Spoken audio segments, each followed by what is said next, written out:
Change mon cœur, Seigneur, et purifie-moi.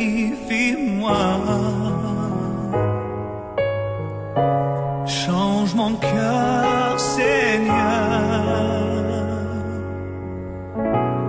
rends-moi comme toi. Change mon cœur, Seigneur, et purifie-moi.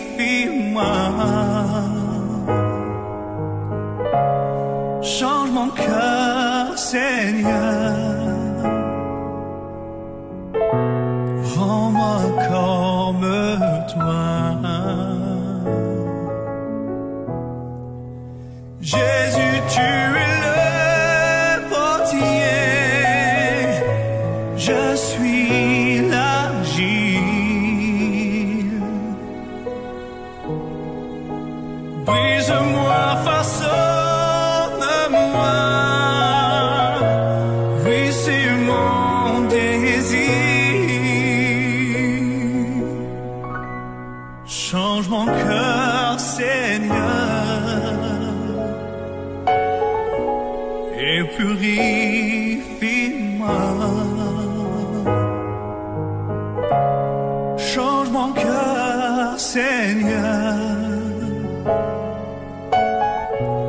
rends-moi comme toi.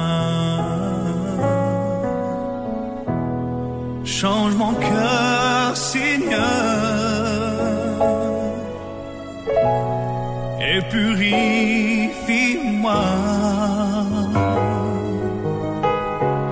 Change mon cœur, Seigneur, je veux être comme toi. Jésus, tu es le berger, je suis ton enfant. Toi seul as changé ma vie, je te remercie.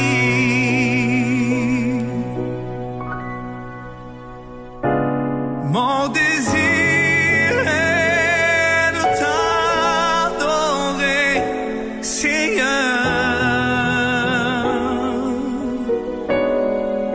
Oui, mon désir, c'est de t'adorer, Seigneur. Mon désir, c'est de te louer, Seigneur.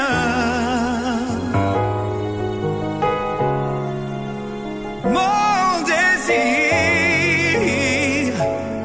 c'est de te louer, Seigneur.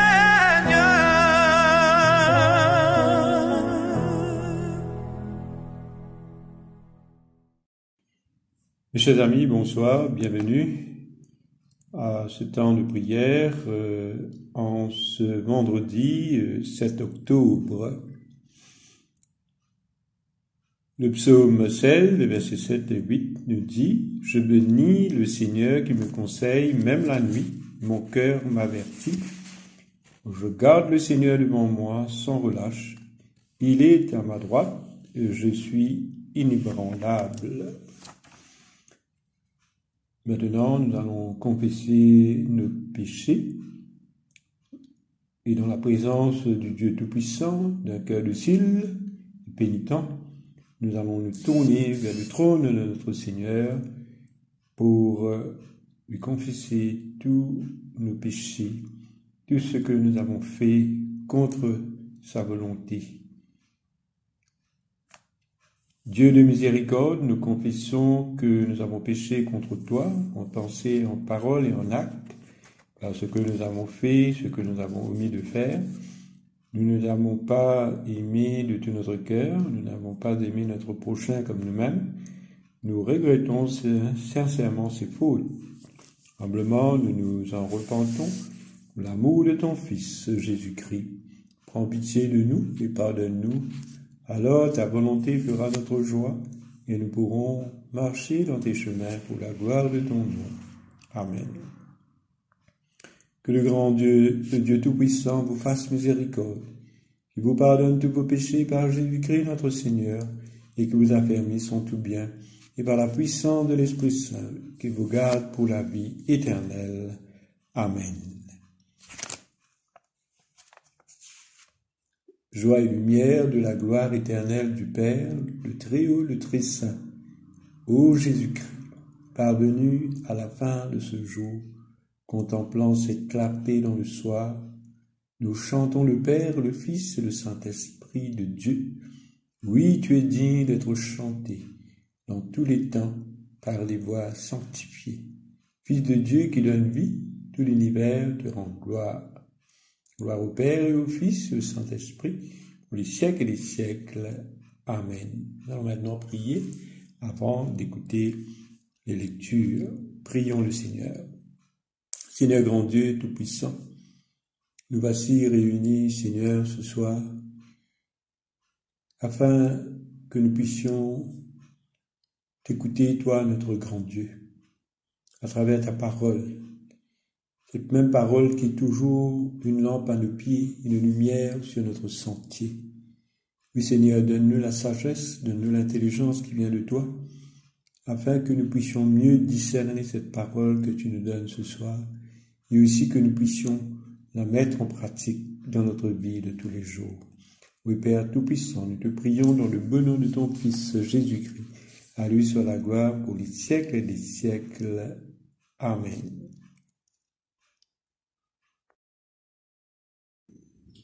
Écoutons et méditons sur les paroles du psaume 141. Éternel, je t'invoque, viens en hâte auprès de moi. Prête l'oreille à ma voix quand je t'invoque. Que ma prière soit devant ta face comme l'encens et l'évalation de mes mains.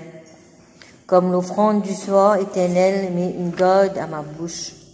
Veille sur la porte de mes lèvres, n'entraîne pas mon cœur à des choses mauvaises, à des actions coupables avec les hommes qui font le mal, et que je ne prenne aucun part à leur festin. Que le juste me frappe, c'est une faveur. Oh, qu'il me châtie. C'est de l'huile sur ma tête ne se détournera pas, mais de nouveau ma prière s'élèvera contre leur méchanceté.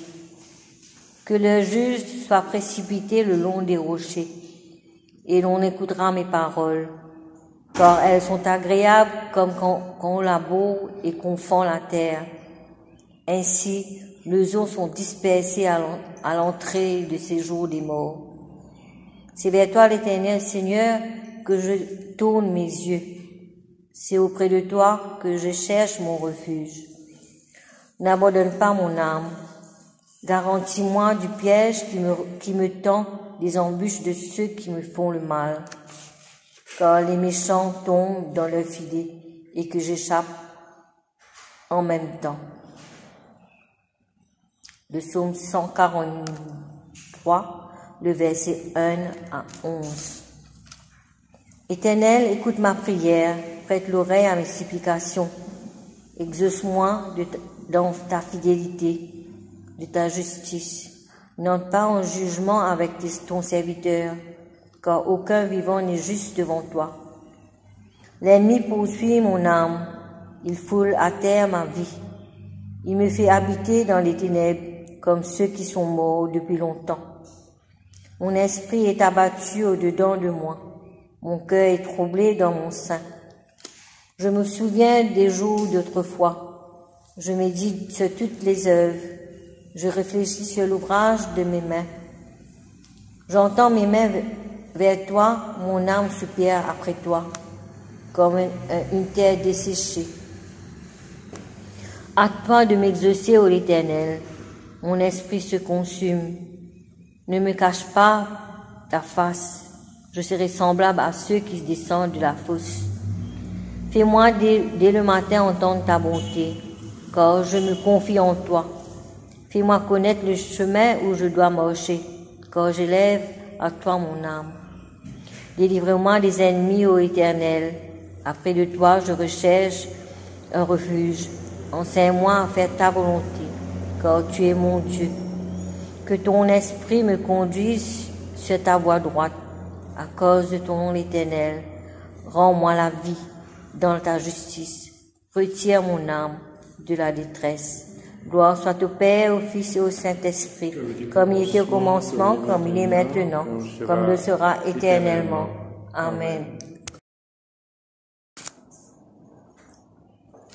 2 Rois, chapitre 23, verset 36, jusqu'au chapitre 24, verset 17.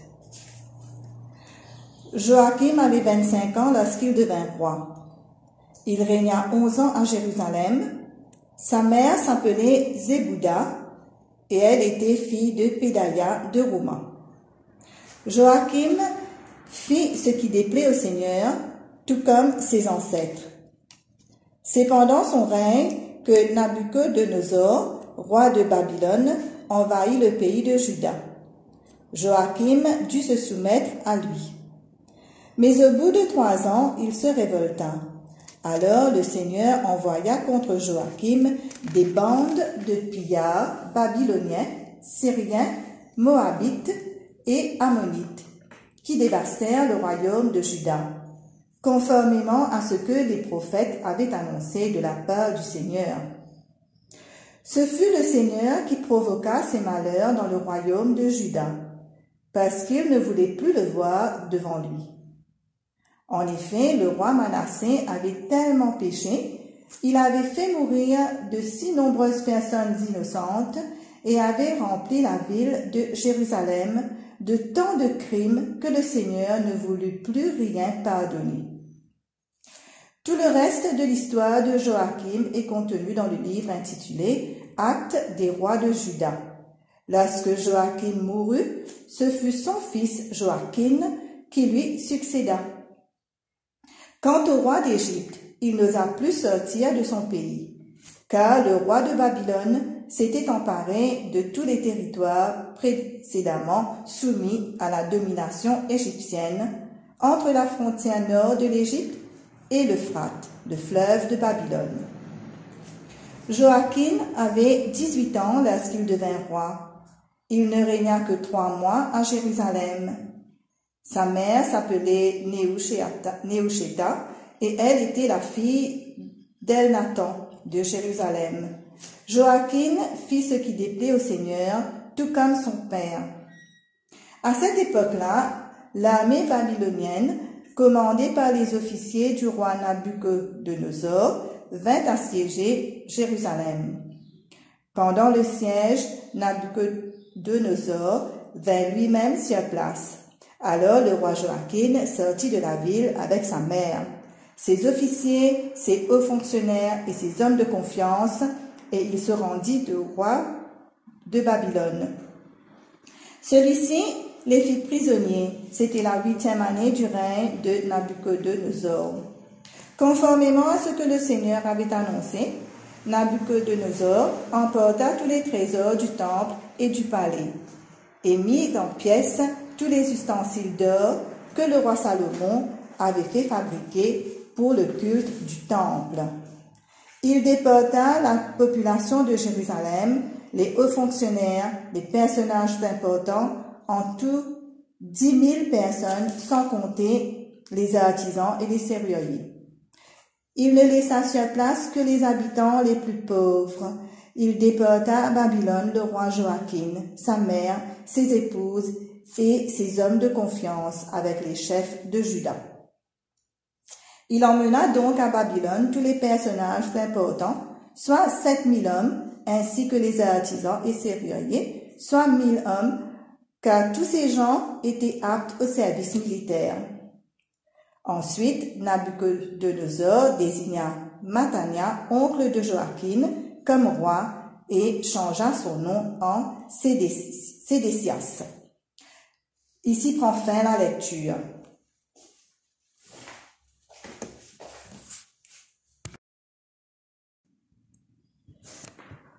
Proclamons la bonne nouvelle de Jésus-Christ selon l'évangile de Saint Luc, chapitre 8, le verset 1 à 15. Gloire au Christ, notre Sauveur.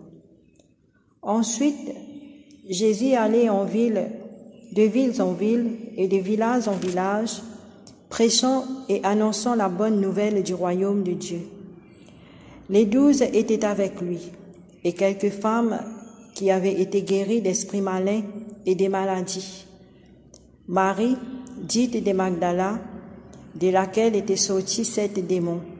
Jeanne, femme de Chuza, intendant d'Hérode, Suzanne et plusieurs d'autres qui l'assistaient de leurs biens. Une grande foule s'était assemblée, et des gens étaient venus de diverses villes auprès de lui. Il dit cette parabole. Un semeur sortit pour s'aimer sa sémence. Comme il s'aimait, une partie de la sémence tomba le long du chemin. Elle fit fouler aux pieds, et les oiseaux du ciel la mangèrent. Une autre partie tomba sur les rocs. Quand elle fut levée, elle sécha, parce qu'elle n'avait point d'humidité. Une autre partie tomba au milieu des épines. Les épines crurent avec elle et l'étouffèrent. Une autre partie tomba dans la bonne terre. Quand elle fut levée, elle donna du fruit au centubre. Après avoir ainsi parlé, Jésus dit à haute voix, « Que celui qui a des oreilles pour entendre, entendre. » Ses disciples lui demandèrent ce que signifie cette parabole. Il répondit, « Il vous a été donné de connaître le mystère du royaume de Dieu, mais pour les autres, cela leur est dit en parabole, afin qu'en voyant, ils ne voient point, et qu'en entendant, ils ne comprennent point. Voici ce que signifie cette parabole. La sémence, c'est la parole de Dieu. Ceux qui sont le long du chemin, ce sont ceux qui entendent, puis le diable vient et enlève de leur cœur la parole, de peur qu'ils ne croient et soient sauvés. Ceux qui sont sur les rocs, ce sont ceux qui, lorsqu'ils entendent la parole, les reçoivent avec joie, mais ils n'ont point de racines. Ils croient pour un temps et ils succombent au moment de la tentation. Ce qui est tombé parmi les épines, ce sont ceux qui, ayant entendu la parole, s'en vont et la laissant étouffer par les soucis, les richesses et les plaisirs de la vie.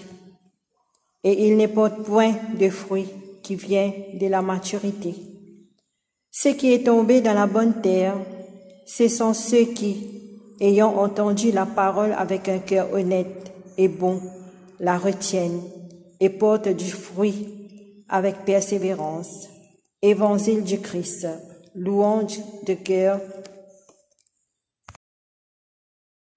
À travers l'évangile de ce soir, l'évangéliste Luc nous montre la place que les femmes avaient auprès de notre Seigneur Jésus.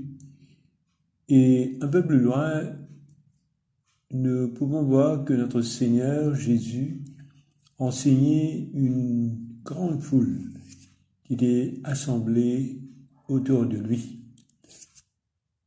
Il expliquait une parabole, et c'est-à-dire cette parabole du royaume de Dieu qui est le semeur.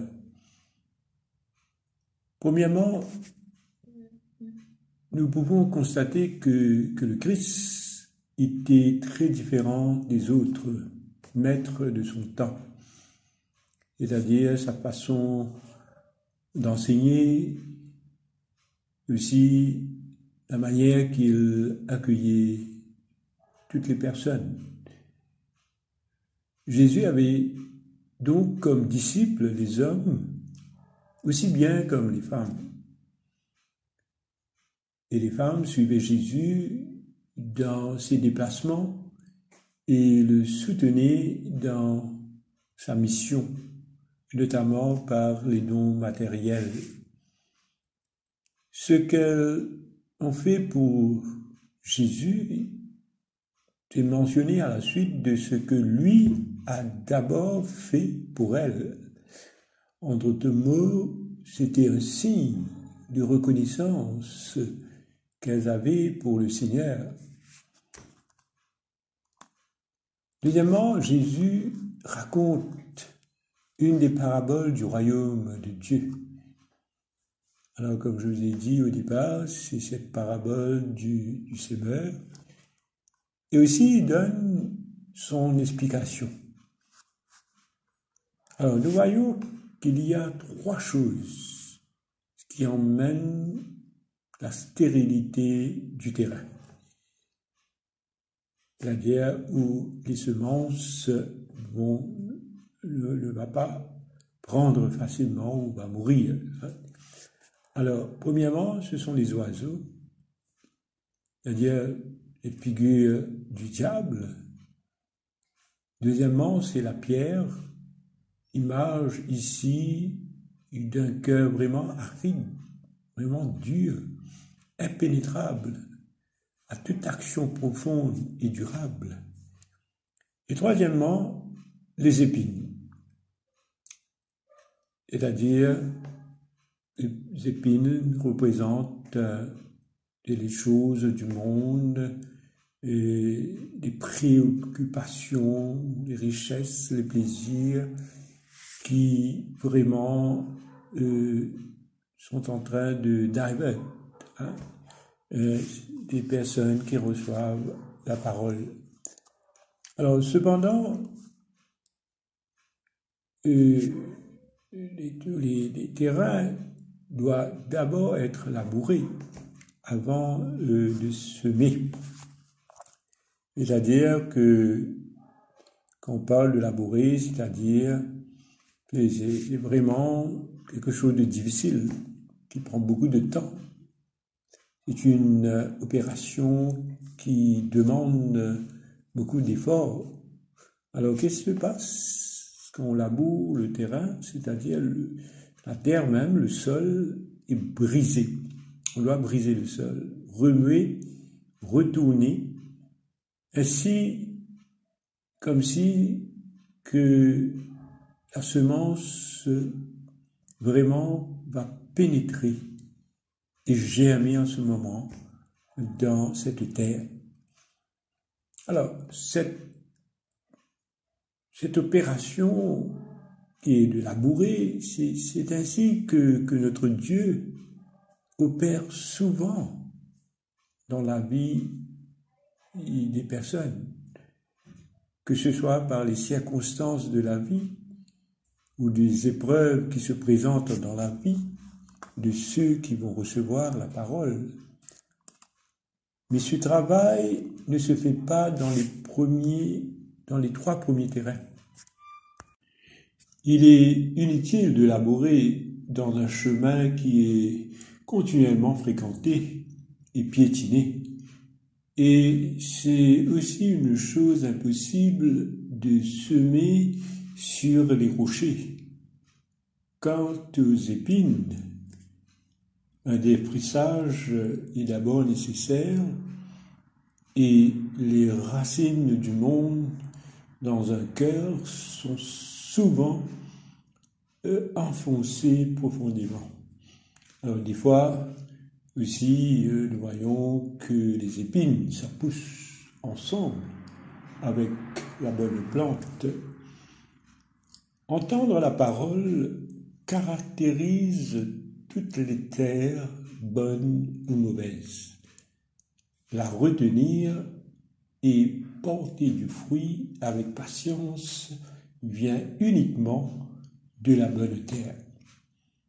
Aujourd'hui, mes chers amis, il nous faudra laisser notre Seigneur Jésus devenir cette source d'inspiration pour nous aider à porter la bonne semence en nous-mêmes. Et cette terre qui qui là même va devenir cette bonne terre fertile qui permettra ainsi la semence, qui est la parole de Dieu, de grandir en nous-mêmes. Et bien sûr, à la fin de la journée, nous voyons que cette semence va grandir et va porter ses fruits en tout temps. Donc, grande est la joie de Dieu quand quelqu'un accueille l'Évangile. Aujourd'hui, il y a beaucoup qui accueillent l'Évangile, il y a beaucoup qui acceptent l'Évangile. Et grande aussi la joie du semeur, c'est-à-dire de celui qui sème constamment cette bonne nouvelle autour de lui. Alors il y a beaucoup de personnes qui aujourd'hui sont en train de prendre de leur temps pour aller vers les autres, pour aller semer dans le cœur des autres l'Évangile. Finalement, mes chers amis, la Bible nous dit « Ceux qui sèment dans les larmes moissonnent en chantant. » Amen.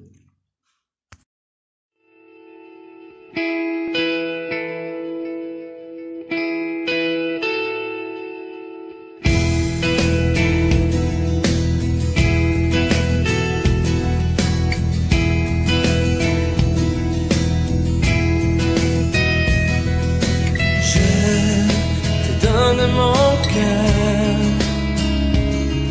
il ne m'appartient plus. Ce que j'ai de meilleur, tout est pour toi, Jésus. Un parfum de valeur sur toi.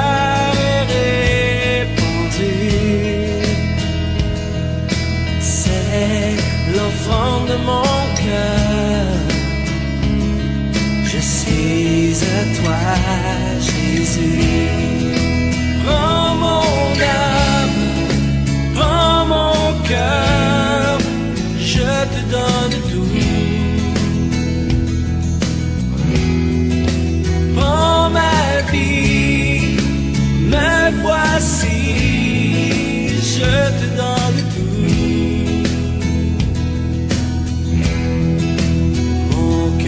Est à toi, tout à toi.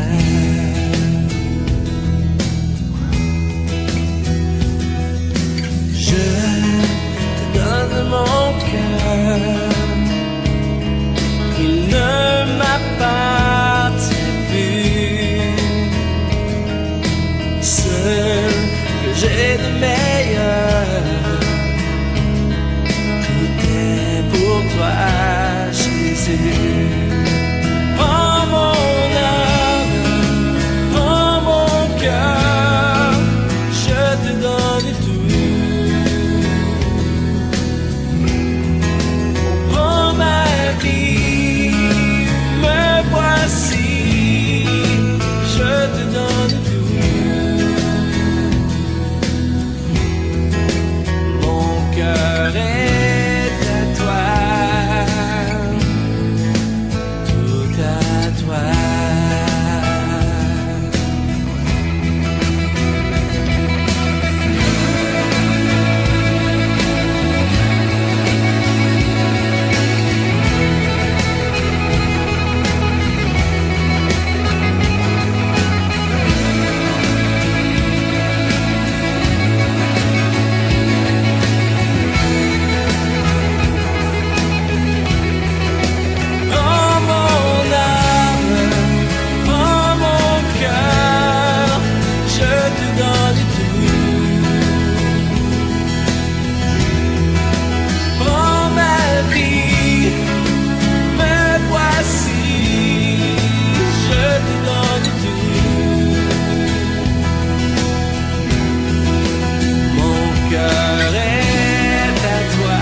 Cantique de Marie. Mon âme exalte le Seigneur. Exulte mon esprit en Dieu, mon Sauveur. Il s'est penché sur son humble servante. Désormais tous les âges me diront bienheureuse. Le Puissant fit pour moi des merveilles. Saint est son nom. Son amour s'étend d'âge en âge sur ceux qui le craignent. Déployant la force de son bras, il disperse les superbes, il renverse les puissants de leur trône, il élève les humbles, il comble des biens des affamés, renvoie les riches les mains vides, il relève Israël son serviteur, il se souvient de son amour, de la promesse faite à nos pères en faveur d'Abraham et de sa race à jamais. Gloire au Père et au Fils et au Saint-Esprit, pour les siècles et des siècles. Amen. Symbole des apôtres, je crois en Dieu le Père Tout-Puissant, Créateur du ciel et de la terre, et en Jésus-Christ, son Fils unique, notre Seigneur, qui a été conçu du Saint-Esprit, est né de la Vierge Marie, a souffert sous Ponce Pilate, a été crucifié, mort et a été enseveli, et descendu aux enfers. Troisième jour, est ressuscité des morts, est monté aux cieux, est assis à la droite du Père, de Dieu, le Père Tout-Puissant, d'où il viendra juger les vivants et les morts. Je crois en l'Esprit Saint, à la Sainte Église catholique, à la communion des saints, à la rémission des péchés, à la résurrection de la chair, à la vie éternelle. Amen. Le Seigneur soit avec vous et avec votre esprit. Prions le Seigneur. Nous disons ensemble cette prière que le Seigneur Jésus nous a enseignée lui-même. Notre Père qui es aux cieux, que ton nom soit sanctifié, que ton règne vienne, que ta volonté soit faite sur la terre comme au ciel. Donne-nous aujourd'hui notre pain de ce jour. Pardonne-nous nos offenses comme nous pardonnons aussi à ceux qui nous ont offensés. Et ne nous soumets pas à la tentation, mais délivre-nous du mal. Car c'est à toi qu'appartiennent le règne, la puissance et la gloire, pour les siècles des siècles. Amen. Fais-nous voir, Seigneur, ton amour, et donne-nous ton salut. Revêt tes prêtres de justice, que tes fidèles crient de joie. Donne la paix, Seigneur, à toute la création. Toi seul peux nous donner de vivre en sûreté. Seigneur, sois le gardien de cette nation, et guide-nous dans les voies de la justice et de la vérité. Que ton chemin soit connu sur la terre, et ton salut parmi toutes les nations. Que le pauvre ne soit pas oublié pour toujours, que jamais ne périsse l'espoir des malheureux. Crée en nous un cœur pur, ô Dieu, que ton Saint-Esprit nous soutienne. Collecte pour la paix. Ô Dieu qui nous fait désirer ce qui est saint, choisir ce qui est juste et accomplir ce qui est bon. Donne à tes serviteurs cette paix que le monde ne peut donner, afin que nos cœurs s'attachent à tes commandements et que, délivrés de la crainte de tout ennemi, nous puissions vivre dans le calme et la tranquillité par Jésus le Christ notre Seigneur. Amen. Collecte pour demander la présence du Christ. Reste avec nous, Seigneur, car il se fait tard, et déjà le jour baisse. Sois notre compagnon sur la route. Enflamme notre cœur, ravive notre espérance, pour que nous te découvrions dans les Écritures et dans le pain partagé. Te le demandons dans ta tendresse. Amen.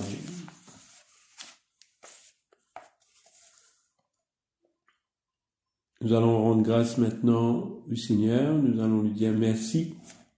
Merci pour tout ce qu'il a pu faire pour nous pendant cette journée passée. Nous savons qu'il a été avec nous et nous savons que si le Seigneur est avec nous, qui sera contre nous? Prions le Seigneur. Dieu Tout-Puissant, miséricorde, nous te rendons grâce de ta bonté, de ton amour envers nous, tes serviteurs indignes, et envers tous ceux que tu as fait. Nous te bénissons parce que tu nous as créés, tu nous protèges et tu nous combles de bienfaits de cette vie. Mais surtout parce que dans ton amour inépuisable, tu as racheté le monde par ton Fils Jésus-Christ, et tu nous donnes les moyens de recevoir ta grâce et l'espérance de la gloire sans fin. Nous t'en prions, rends-nous sensibles à ta miséricorde, pour que nous te rendions gloire d'un cœur reconnaissant, non seulement de nos lèvres, mais par toute notre vie, en nous mettant à ton service et en marchant devant toi dans la justice et la sainteté tout au long de nos jours. Te demandons par ton Fils Jésus le Christ, notre Seigneur. Amen. Il y a la prière du Saint Jean Chrysostome. Dieu Tout-Puissant, toi qui nous as accordé la grâce de t'adresser d'un cœur unanime notre prière commune, tu as promis par ton Fils que lorsque 2 ou 3 se réuniraient en son nom, tu seras au milieu d'eux. Comble maintenant, Seigneur, nos désirs et nos vœux, selon ce qui nous est utile. Donne-nous en cette vie la connaissance de ta vérité et dans le monde à venir la vie éternelle. Amen. Bénissons le Seigneur, nous rendons grâce à Dieu.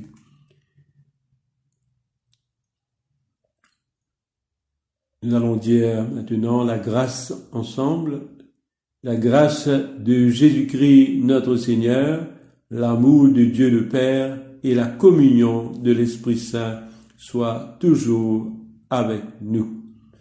Amen. Que le grand Dieu, le Dieu Tout-Puissant, vous bénisse au nom du Père et du Fils et du Saint-Esprit. Amen. Voilà, chers frères et sœurs, nous sommes arrivés à la fin de ce temps de prière. Alors, merci d'avoir participé, surtout avec moi, et prié avec moi, surtout, ce temps que nous avons eu ensemble. Nous remercions le Seigneur encore une fois. Alors, je vous souhaite de passer une très très bonne soirée en Christ. Au revoir.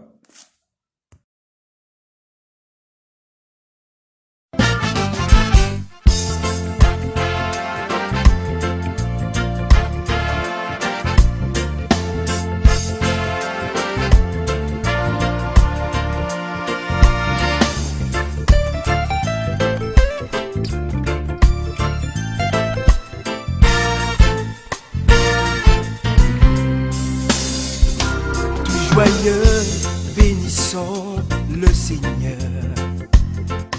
chantons et célébrons ses louanges, adorons avec foi le Sauveur, nous joignons au céleste phalange pour dire gloire à Dieu, gloire à Dieu, gloire à Dieu, gloire à Dieu. Retentissent en tout lieu, gloire à Dieu, gloire à Dieu, gloire à Dieu, gloire à Dieu. Que ce chant retentisse en tout lieu.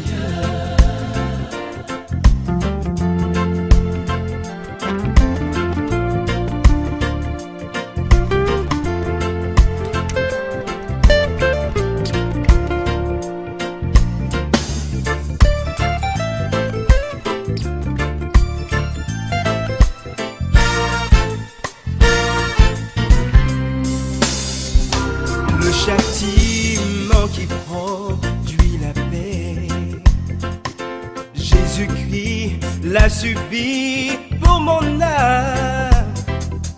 Il voulut expier nos forfaits en mourant, lui sur le bois infâme. Gloire à Dieu, gloire à Dieu, gloire à Dieu.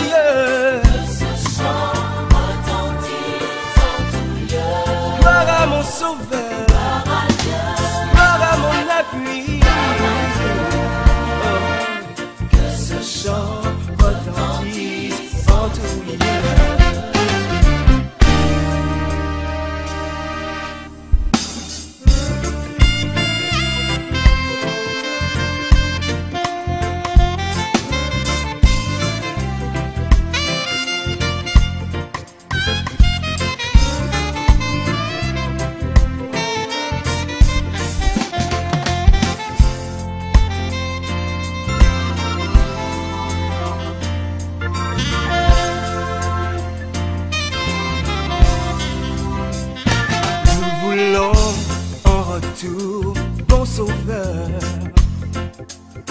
mais par-dessus toute autre chose, forme ton amour dans notre cœur. Et puis de chacun de nous dispose. Disons gloire à Dieu, gloire à Dieu, gloire à mon sauveur. Que ce chant retentisse en tout lieu. Gloire à Dieu, gloire à ton nom, mon sauveur, mon roi. Que ce chant retentisse en tout lieu. Gloire à Dieu.